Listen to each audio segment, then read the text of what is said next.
As you may have heard in my other videos, my screen on the Talon went bad. It got some water in it and it's no longer functional.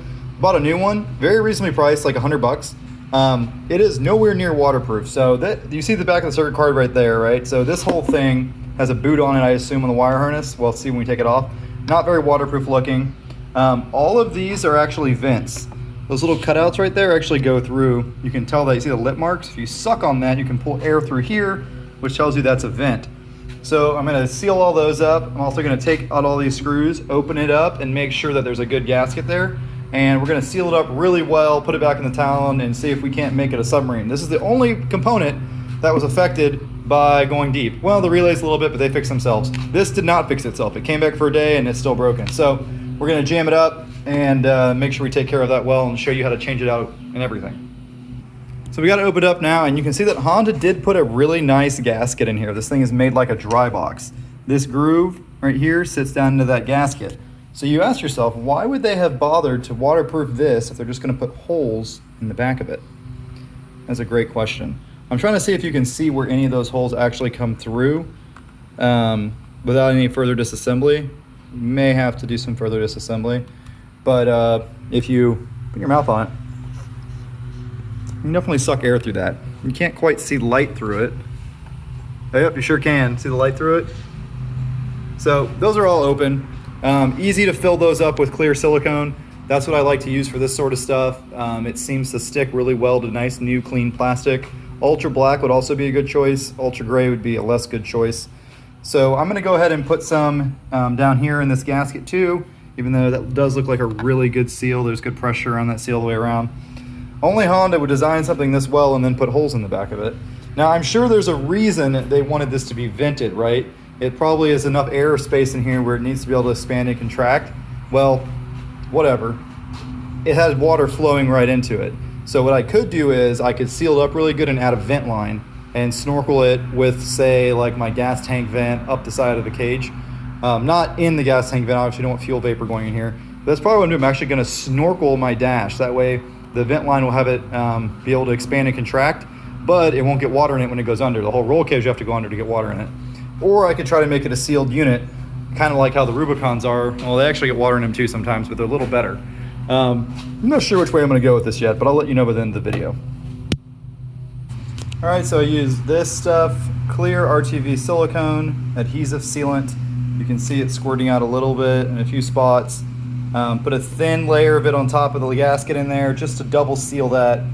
And now I'm gonna fill in each of these 5 vent locations. And I don't think these screw holes will leak. I think you don't need to put any sealant there. Yep. The old suck test. Those don't let air through.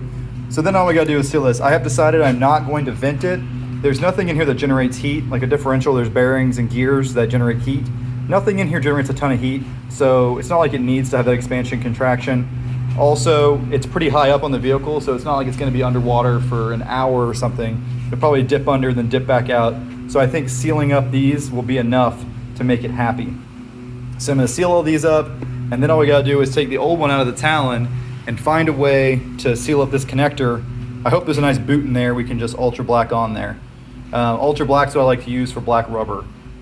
Silicone would probably work good there too. So we're gonna fill these in, just a little dab in each.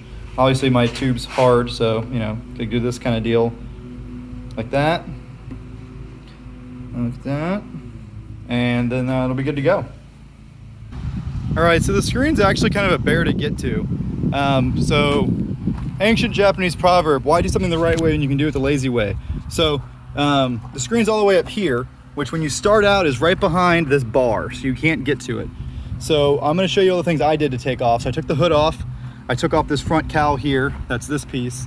It's just a couple Allens and a couple 10s. This is very straightforward to take off, takes a couple seconds. Now once you get that off, you loosen up everything else. So this screw will be missing already, but you pull out this screw, this screw, this screw, this screw, and this screw. And that gives you enough room to kind of pull it up out of the way. You do the same thing on this side, obviously. This screw, this screw, this screw, this screw, and this one. So now I got some bungee cords holding it up, and you can see you have pretty good access to the 3 screws that mount the screen. So we're gonna sneak it out of there. There is a big rubber boot, as we suspected, right here. So this is gonna get some sealant on it when it goes on the back of the display. And we're gonna try to sneak it in there this way. The alternative would be to pull this entire dash piece and mess with all kinds of stuff, which we don't need to do right now. So we're doing it the lazy way. Just loosen it up, give yourself enough room to sneak it on out of there. All right, so as you can see, we're able to get the screen out. This is the old one, it's full of moisture, totally fried. That boot was actually making a watertight seal. See how clean it is around the connector? So that boot on the harness does a good job. The problem is mine's full of water. So I'm gonna get a heat gun over here and dry all the moisture out of that boot. I don't wanna introduce moisture into my new computer. Now, if I'd have done this when I first bought the Talon, this wouldn't have had an issue. It would have saved me $100, but I wanted to test it for you guys. I wanted to see that, you know, if I don't do any waterproofing, what will break? So that's valuable to know. Now you know you should do this if you're gonna, there's a chance you're gonna go deep in your Talon. Pull it out and waterproof it, fill those holes like I showed you, and you won't have to do this where I'm about to throw this thing in the trash. I am gonna put some silicone on this surface right here just to help it seal back really good, but from the factory it was a good seal. Ended up having to pull 5 screws. Really didn't have to do that. I could have left the computer bolted to here and pulled those 3 screws, 1, 2, 3. So there's 6 screws total. And then this little cover would have dropped down. Then I could have unbolted it, but I ended up taking them all out up there and then pulling it down. With the dash up like this, it's actually pretty easy to get in there, get your hands on all those screws. Just use a regular Phillips screwdriver. So this isn't a super straightforward modification or upgrade or whatever, but it is doable. And so far it's taken me, this video is 6 minutes long. I've been recording just about everything and probably spend about as much time talking. So you can probably do this in 30, 45 minutes if you're not a retard. But yeah, so I'm just gonna put the new one in there. I'm gonna dry that out first with a heat gun and then put a little bit of seal on it and bolt my new one in. We're gonna be good to go. All right, it's installed mostly. It's screwed back in. I just need to put all the body work back on. You'll notice that the odometer says 0 miles. That's the case with a lot of side-by-sides. That's why I never recommend trusting the hours or the miles. Most side-by-sides store that information in the dash. As I said, $100 and some change. You could say this thing was brand new. That's why you have to have, if you're gonna buy a used side-by-side, you need to know what you're doing, or you need to have an expert look at it with you who can look at things such as wear components, you know, tire wear, just someone smart who can figure it out how old this thing is. Because if I wanted to throw my stock tires back on this, which are right there, and I could say, hey, it's only got, you know, put it maybe 100 miles, it's only got 100 miles on it, it's never been abused, yada, yada, yada, and no one would be the wiser, right? Now, you guys all know that this is mine, so it had about, I think 1,000 miles on it before the screen went out. We could look at some videos and figure it out. But it does reset it when you put a new dash in there. Not really a secret, but something I think a lot of people don't understand. And I'm kind of worried this video is going to convince people to go and do that more often. But all the slime balls that want to do that probably already know about it. Yeah, very dishonest. But I didn't do it for that reason, obviously. I did it because my display went out. So there you go. Put everything back on the reverse order. Good to go. That is by far the easiest way to do it. Some bungee cords, just loosening up stuff. Don't pull the whole dash, and waterproof the heck out of it. One question I know I'm going to get is this button waterproof? The answer is yes. I took it apart and looked at it. So we're good to go, and we have a screen now. Enjoy.